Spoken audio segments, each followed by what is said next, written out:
Can we report our own cars as being stolen if someone else is driving it without our permission?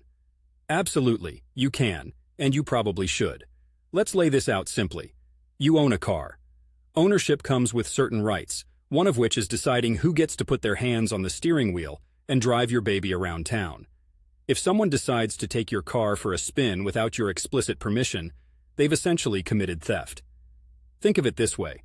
If you loaned your car to a friend, and they decided to go on a cross-country road trip instead of picking up groceries as they promised, that's a violation of your trust and your agreement. Now, if someone you didn't give permission to takes the car, that's a step further into the territory of theft. It doesn't matter if they plan to return it later. At that moment, they're using your property without consent.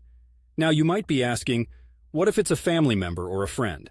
This is where things get a bit tricky, but stick with me here. Legally, the situation is pretty much the same. Unauthorized use is unauthorized use. However, I get it.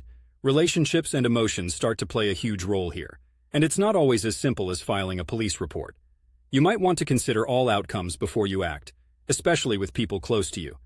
If you're in Portland, like I am, there's an additional layer to consider: our community's unique relationship with law enforcement and community values. Portlanders pride themselves on handling things within their community when possible. However, this doesn't mean you let someone misuse your property. When it's clear that your car has been taken without your permission, the first step should be to try and reach the person who has it. If that fails, or you believe the vehicle is being used in a way that could harm others or further violate your rights, reporting it as stolen is not only within your rights, but could be considered a responsibility. Let's remember that reporting a car as stolen can have serious legal implications for the person who took it. It's not a step to be taken lightly, but recognizing your rights and protections under the law is important. So can you report your own car as stolen if someone else is driving it without your permission? Yes, you can. Whether you choose to is a decision that weighs legal rights, personal relationships, and community dynamics.